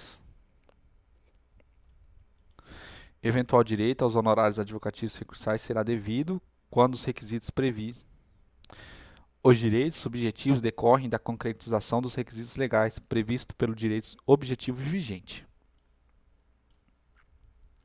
Eventual direito aos honorários advocatícios recursais será devido quando os requisitos previstos no 85, parágrafo 11, se materializam após o início da vigência deste Código. Por isso, o STJ editou o enunciado administrativo número 7 que somente nos recursos interpostos contra a decisão publicada a partir de março de 2006 será possível o arbitramento de honorários recursais, sucumbenciais recursais, na forma do parágrafo 11 do artigo 85. No caso concreto, a sentença foi proferida durante a vigência de 73, porém o acórdão do TJ, que julgou a apelação contra a sentença, foi publicado durante a vigência do CPC 2015. A parte interpor recurso especial contra esse acordo e o STJ, ao negar o provimento do recurso, o deverá condenar o recorrente ao pagamento de honorários advocatícios recursais, considerando que no momento da publicação do acordo recorrido, acordo do TJ, os requisitos do 85, parágrafo 11 estavam em vigor. Processo coletivo, juizados especiais. Não é possível ajuizar cumprimento de sentença nos juizados especiais da Fazenda Pública para executar individualmente título judicial, oriundo da ação coletiva, ainda que o valor individual cobrado seja inferior a 60 salários mínimos. Não é possível ajuizar cumprimento de sentença nos juizados especiais da Fazenda Pública para executar individualmente título judicial oriundo de ação coletiva, ainda que o valor individual cobrado seja inferior a 60 salário mínimo. Caso concreto. Uma ação coletiva que envolveu milhares de servidores públicos de Santa Catarina tramitou na Vara da Fazenda Pública e foi julgada procedente. Um dos servidores formulou pedido de cumprimento individual de sentença. Ocorre que esse pedido de execução foi feito nos juizados especiais da Fazenda Pública e não na Vara da Fazenda Pública. O argumento do autor foi do que o valor da execução individual era inferior a 60 salários mínimos. O STJ afirmou que essa execução individual de sentença coletiva não poderia tramitar no juizado. Não é possível propor nos juizados especiais da Fazenda Pública a execução de títulos executivos formados em ação coletiva que tramitou sob o rito ordinário, assim como impor o rito sumaríssimo da Lei 12.153 ao juiz comum de execução. O artigo 2 da dos Juizados Especiais da Fazenda Pública afirma que não se inclui na competência dos Juizados Especiais da Fazenda Pública as demandas sobre direitos ou interesses difusos e coletivos, o que é argumento suficiente para excluir a competência executória de sentenças exaradas em ação coletivas. A Lei dos Juizados Especiais da Fazenda Pública e as respectivas normas de aplicação subsidiária determinam que os Juizados Especiais da Fazenda Pública têm competência para apreciar apenas as execuções de seus próprios julgados ou títulos extrajudiciais. Lei 12.153. É aplicável princípios ao INSS a multa prevista no 334, parágrafo 8º, quando a parte autora manifestar interesse na realização da audiência de conciliação e a autarquia não comparecer no feito, mesmo que tenha manifesto seu desinteresse previamente. A nova legislação processual civil instrumentaliza a denominada justiça multiportas, incentivando a solução consensual dos conflitos, especialmente por meio das modalidades de conciliação e mediação. O artigo 334 CPC estabelece a obrigatoriedade da realização de audiência de conciliação ou mediação após a citação do réu. Não comparecendo ao INSS a audiência de conciliação, inevitável a aplicação de multa prevista no 334, parágrafo 8º, que estabelece que o não comparecimento injustificado do autor ou do réu à audiência de conciliação é considerado ato atentatório à dignidade da justiça e será sancionado com multa de até 2% da vantagem econômica pretendida ou do valor da causa revertida em favor da União ou do Estado. Qualquer interpretação que relative esse dispositivo será um retrocesso da evolução do direito pela via jurisdicional e um desserviço à justiça. Quando há pluralidade de réus, a data da primeira citação válida é o termo inicial para a contagem de juros de mora. Segundo o 240 do CPC, a citação válida do réu constitui mora do devedor, ressalvadas as hipóteses previstas no 397 e 398. E se houver mais de um réu e eles forem citados em datas diferentes? Neste caso, qual será considerado o momento em que eles estarão constituindo em mora? A da data primeira ou da última citação? A data da primeira, nos termos do 280. Todos os devedores respondem pelo júri de mora, ainda que em ação tenha sido proposta somente contra um, mas o culpado responde aos outros pela obrigação acrescidas. Código Civil. Isso vale mesmo que a obrigação não seja solidária. Os efeitos da citação não podem ser confundidos com o início do prazo para a defesa do litisconsórcio, por isso não se aplica para a constituição em mora a regra processual disciplinar no termo inicial do prazo para contestar. Reconvenção. É admissível a reconvenção sucessiva, também denominada reconvenção a reconvenção, desde que a questão não justifique a propositura tenha surgido na contestação ou na primeira reconvenção. Desde que a questão que justifique a propositura tenha surgido na contestação ou na primeira reconvenção. Caso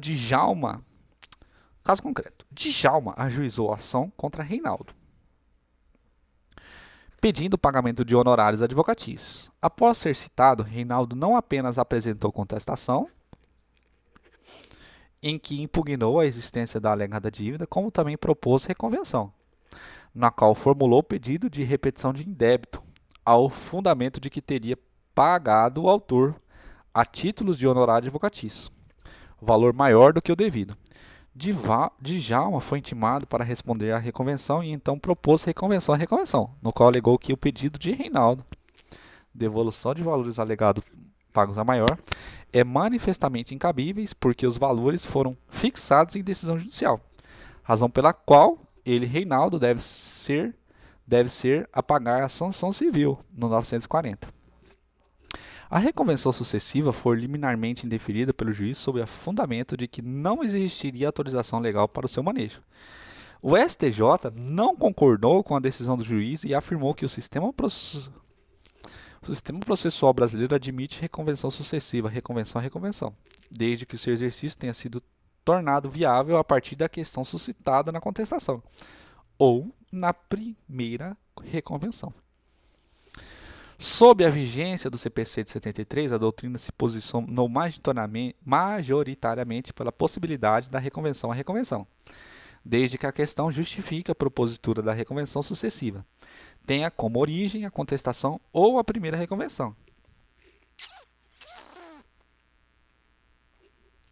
O entendimento permanece o mesmo com o CPC de 2015. Aliás, o CPC de 2015 reforçou essa possibilidade, porque agora o autor reconvido é intimado para apresentar resposta e não mais contestação.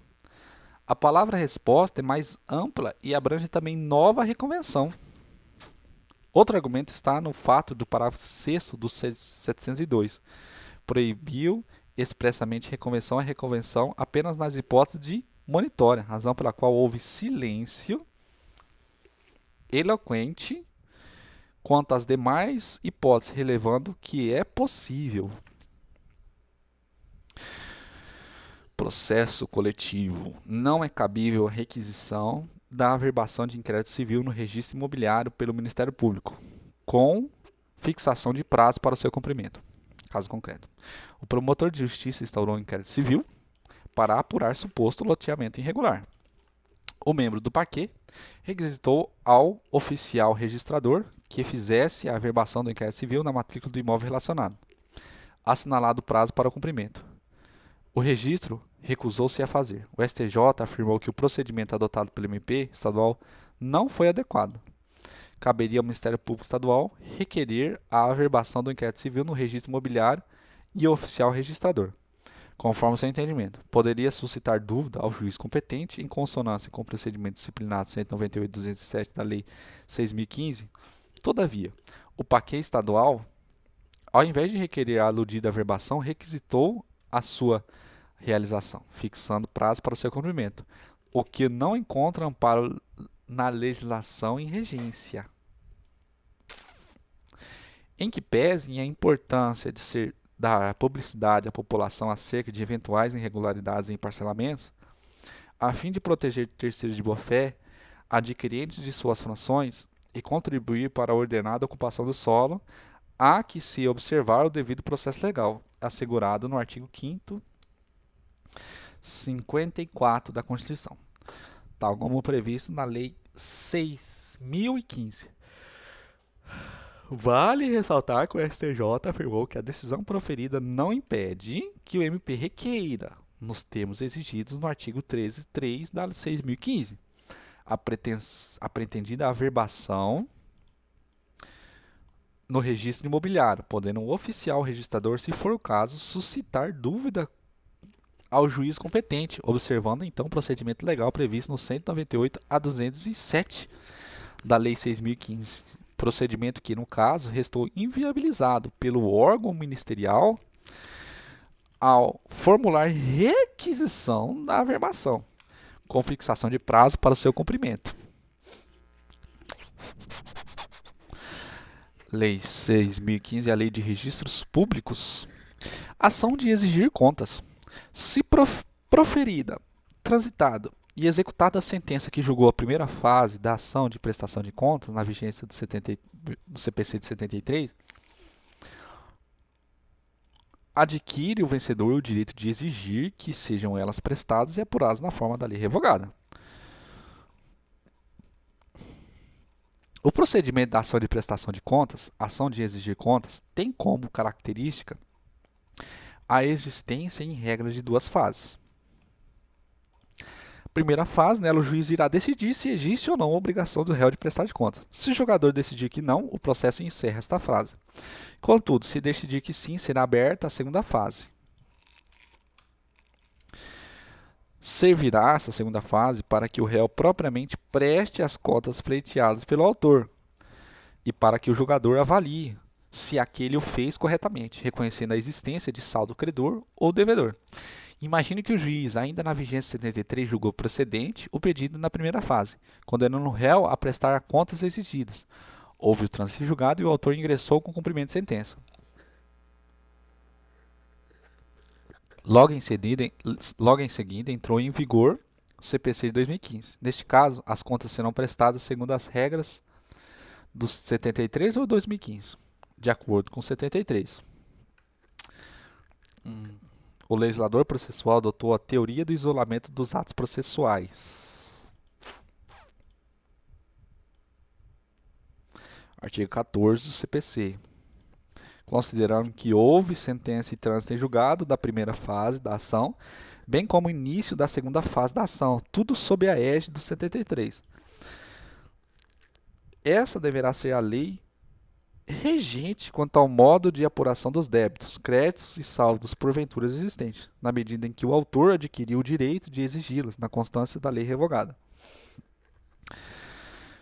Honorários advocatícios. São devidos os honorários de sucumbências ao procurador que não participou de acordo firmado entre as partes, realizado e homologado antes do trânsito em julgado da sentença que fixou tal verba.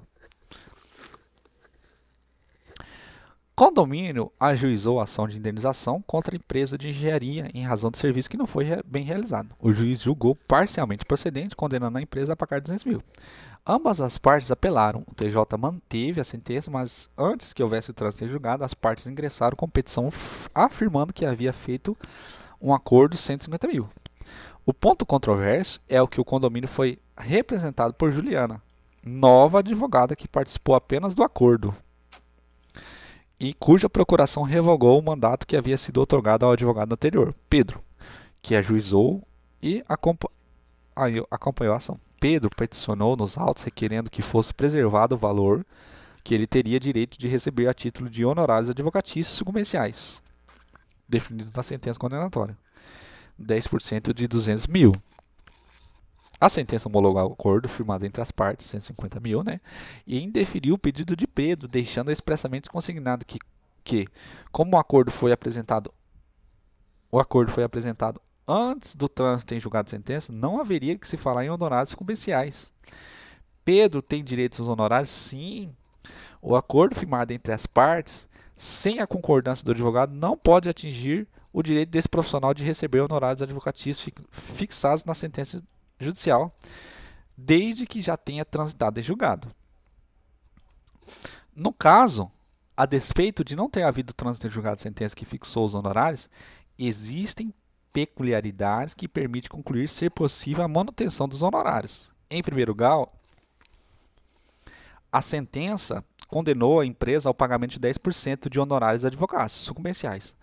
A condenação que foi mantida pelo TJ e pelo que estava prestes a transitar julgado, não fosse pelo fato de as partes terem, neste meio tempo, atravessado o pedido de homologação de acordo extrajudicial, que sequer fez menção ao pagamento de qualquer verba honorária, com a participação de nova advogada constituída nos autos, o que revogou automaticamente a anterior procuração, otorgada pelo condômino. Dadas as particularidades da situação, convém reconhecer o direito autônomo do advogado ao recebimento de verba honorária estabelecidas na sentença condenatória.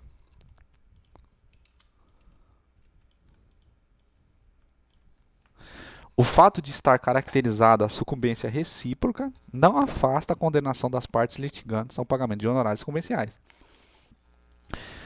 O artigo 85 do CPC afirma que a sentença condenará o vencido a pagar honorários ao advogado do vencedor. No honorário advocatícios contratuais existe uma relação jurídica da parte do seu advogado. Nos honorários advocatícios sucumbenciais, a relação jurídica se estabelece entre a parte litigante e o advogado da parte contrária. Não se pode adotar o entendimento de que, havendo sucumbência recíproca, cada parte se responsabiliza pelos honorários advocatícios sucumbenciais do seu respectivo advogado. Isso porque, no caso de deferimento de gratuidade de justiça, por exemplo, esse entendimento faria que houvesse um conflito de interesse entre o advogado e a parte beneficiária por ele representada, criando situação paradoxal de um causídico defender um benefício ao seu cliente, que de forma reflexa o prejudicaria. Além disso, nas hipóteses em que a sucumbência recíproca não é igualitária, a prevalência do entendimento que cada uma das partes arcará com os honorários sucumbenciais do próprio casuístico que constituiu poderia dar ansejo à situação de um advogado da parte que sucumbiu, mas no processo recebeu uma parcela maior dos honorários de sucumbência.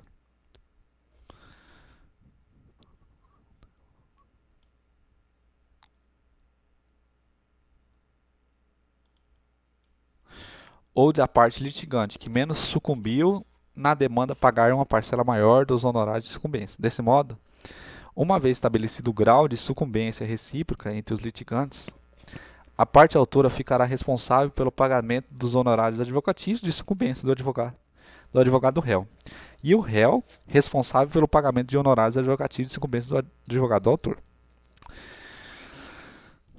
Honorários advocatícios. O parágrafo 11 do artigo 85 trata sobre possibilidade, na fase de recurso, haver a majoração de honorários advocatícios. É cabível a majoração de honorários advocatícios com base no parágrafo 11, mesmo que a sentença tenha sido reconhecida sucumbência recíproca.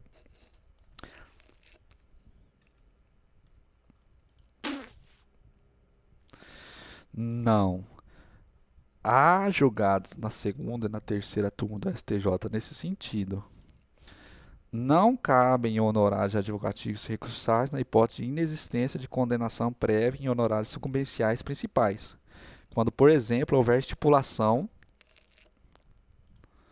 de sucumbência recíproca. Havendo sucumbência recíproca, em cada parte se responsabiliza pela remuneração do respectivo patrono, sem a fixação expressa de valores, é incabível a majoração dos honorários advocatícios, com base no 85, parágrafo 11. Sim, a quarta turma do STJ decidiu dessa forma. A sucumbência recíproca, por si só, não é óbice a majoração dos honorários advocatícios em sede recursal. Embargos à execução. A caução prestada em ação conexa pode ser aceita como garantia do juízo para a concessão de efeitos suspensivos e embargos à execução. A caução prestada em ação conexa pode ser aceita como garantia do juízo para a concessão de efeito suspensivo aos embargos à execução. Como regra, os embargos à execução não possuem efeito suspensivo. Excepcionalmente, o 919, parágrafo 1º, prevê que o magistrado poderá atribuir efeito suspensivo aos embargos à execução quando presentes cumulativamente os seguintes requisitos: requerimento do embargante, relevância. Requerimento do embargante, relevante argumentação, risco de dano grave e difícil e incerta reparação e garantia do juízo.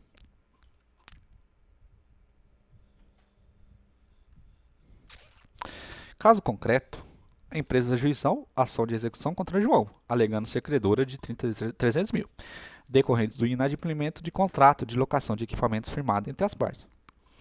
João, antes do ajuizamento da ação de execução, já havia ajuizado a ação de rescisão contratual cumulada com declaração de inexigibilidade de débito, questionando a rigidez do contrato, bem como a ação cautelar de sustação de protesto, onde foi oferecido o bem imóvel em garantia em valor superior da execução.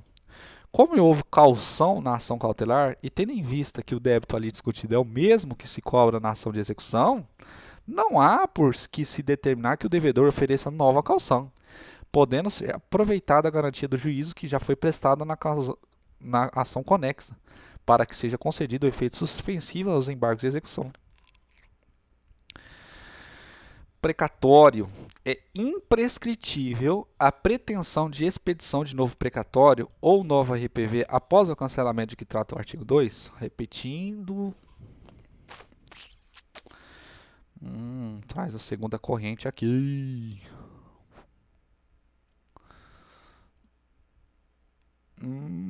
Divergência, tá. O artigo 2 da Lei 13.473 previu que ficam cancelados os precatórios e as RPV federais expedidas e cujos valores não tenham sido levantados pelo credor estejam depositados há mais de 2 anos em instituição financeira oficial. O credor poderá requerer a expedição de novo precatório ou nova RPV, na forma do artigo 13 dessa lei. Cancelado o precatório ou RPV, ou a RPV, poderá ser expedido novo ofício requisitório, a requerimento do credor. A lei não prevê um prazo para que o interessado formule esse pedido. Isso significa que essa pretensão é imprescritível? Sim, é imprescritível a pretensão de expedição de novo precatório ou nova requisição de pequeno valor. A lei não previu prazo prescricional. De acordo com o sistema jurídico brasileiro, nenhum direito perece sem que haja previsão expressa do fenômeno apto a produzir esse resultado. Portanto, não é lícito estabelecer-se, sem lei escrita, ou seja, arbitrariamente, uma causa inopinada da prescrição. STJ, primeira turma. A segunda corrente, não. Não, a pretensão de expedição de novo precatório ou nova RPV, após o cancelamento de que trata o artigo 2 da Lei 13.463, prescreve em 5 anos, nos termos do artigo 1º do Decreto 20.910, segunda turma. Bom para marcar o VADES aqui. Execução.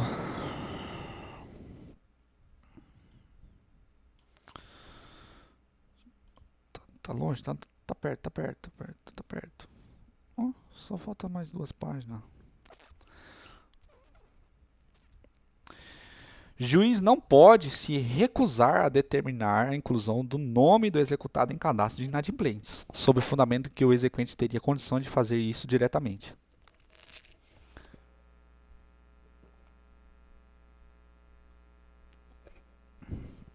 Caso concreto, uma empresa exequente pediu ao juiz a inclusão do nome da executada nos cadastros de inadimplentes, nos termos do artigo 782, parágrafo 3º. O requerimento foi indeferido pelo magistrado sob o argumento de que a exequente possui condições de pedir diretamente a inscrição. O STJ não concordou com a recusa. O requerimento da inclusão do nome da executada em cadastro de inadimplentes não pode ser indeferido pelo juiz tão somente sob o argumento de que as exequentes possuem meios técnicos e expertise necessárias para promover por si mesmas a inscrição direta junto aos órgãos de proteção de crédito. O artigo 782 prevê que o requerimento da parte, o juiz pode determinar a inclusão no nome do executado em cadastro de inadimplentes. O dispositivo legal que autoriza a inclusão do nome do devedor do cadastro de inadimplentes exige necessariamente o requerimento da parte, não podendo o juiz promovê-la de ofício. Ademais, depreende-se da redação do referido dispositivo legal que, havendo o requerimento, não há obrigação legal do juiz determinar a negativação do nome do devedor, tratando-se de mera discricionariedade. A medida, então, deverá ser analisada casuisticamente de acordo com as particularidades do caso concreto. Não cabe, contudo, ao julgador criar restrições que a própria lei não criou, limitando seu alcance, por exemplo, à comprovação de hipossuficiência da parte. Tal atitude vai de encontro com o espírito da efetividade da tutela jurisdicional, norteada de todo o sistema processual. Monitória. É cabível o pedido de repetição de indébito em dobro, previsto em 940, em sede de embargos monitórios. O réu citado na ação monitória pode apresentar embargos monitórios, que são uma forma de defesa semelhante à contestação. Os embargos podem se fundar em qualquer matéria que poderia ser alegada como defesa no procedimento comum. Assim, o réu pode, nos embargos monitórios, alegar que a dívida já está paga e pedir a repetição de indébito em dobro, nos termos 940. A condenação ao pagamento em dobro do valor indevidamente cobrado pode ser formulada em qualquer via processual, inclusive em sede de embargos de execução, embargos monitórios e ou reconvenção até mesmo em reconvenção, prescindindo de ação própria para tanto. Suspeição. O juiz possuía interesse jurídico e legitimidade para recorrer da decisão, que julgava procedente a exceção de suspensão, ainda que não fosse condenado ao pagamento de custos e honorários de advogacício. O juiz, apesar de não participar como parte ou terceiro prejudicado da relação jurídica de direito material, é sujeito do processo e figura como parte no incidente de suspensão, por defender de forma parcial direitos e interesses próprios, possuindo, portanto, interesse jurídico e legitimação recursal para impugnar, via de recurso, a decisão que julga procedente à exceção de suspensão, ainda que não lhe seja atribuído o pagamento de custos e honorários de advogacício. O CPC de 2015 traz a seguinte regra: acolhida a alegação, tratando-se de impedimento ou de manifesta suspensão, o tribunal condenará o juiz nas custas e remeterá os autos ao seu substituto legal, podendo o juiz recorrer da decisão.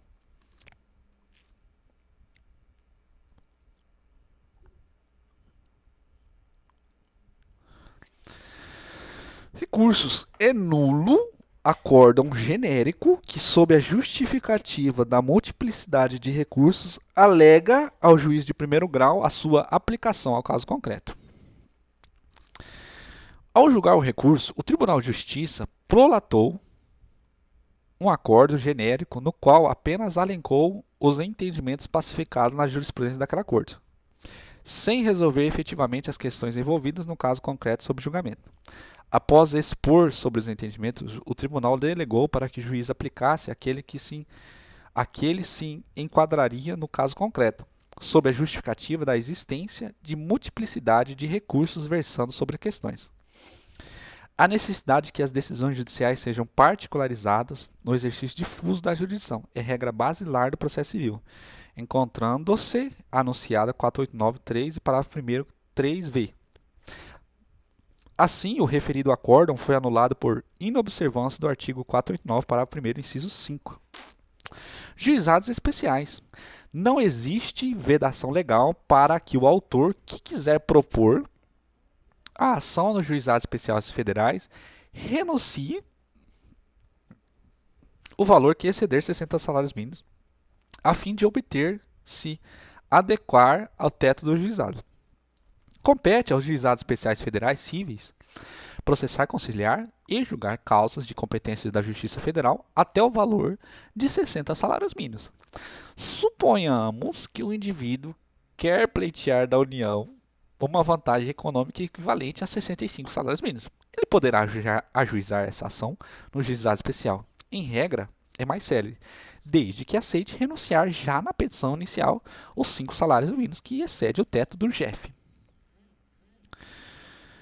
Ao autor que deseja litigar no âmbito do juizado especial civil, é lícito renunciar de modo expresso e para fim de atribuição de valor à causa, ao montante que exceda os 60 salários mínimos, previsto no artigo 3, caput da Lei 10.259, aí incluídas sendo o caso as prestações vincendas.